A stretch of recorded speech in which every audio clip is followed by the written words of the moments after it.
আরে আরে এটা তুমি কি করতেছো? আমিও তো একজন কাছ থেকে ধোকা খেয়েছি, তুমি কি আমাকে খুশি করতে পারবে? আরে আরে এমন মেয়ে তো আমি কোনোদিনও দেখিনি, আমি যাইতেই হবে। আরে এসো এসো আমার কাছে এসো। আরে দাঁড়াও আমি আগে গোসল করে ফ্রেশ হয়ে আসি, আজকে তো মজাই হয়ে যাবে। তোমার তো ছবি তুলতে অনেক পছন্দ, চলো তোমাকে একটা ছবি তুলে দে। এ আবার কে?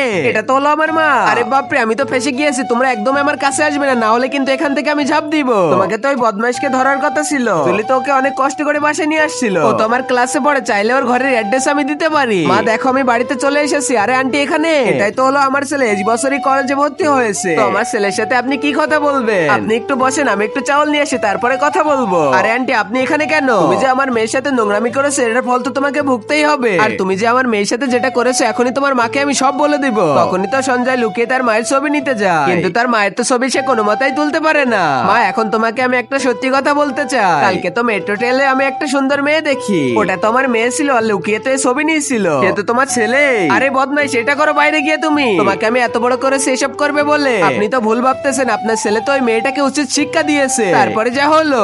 আর আগে মহান আল্লাহকে তুমি ভালোবাসলে লাইক এন্ড সাবস্ক্রাইব করে দাও, আর পার্ট 2 দেখতে চাইলে অবশ্যই কমেন্টে পার্ট 2 লিখো।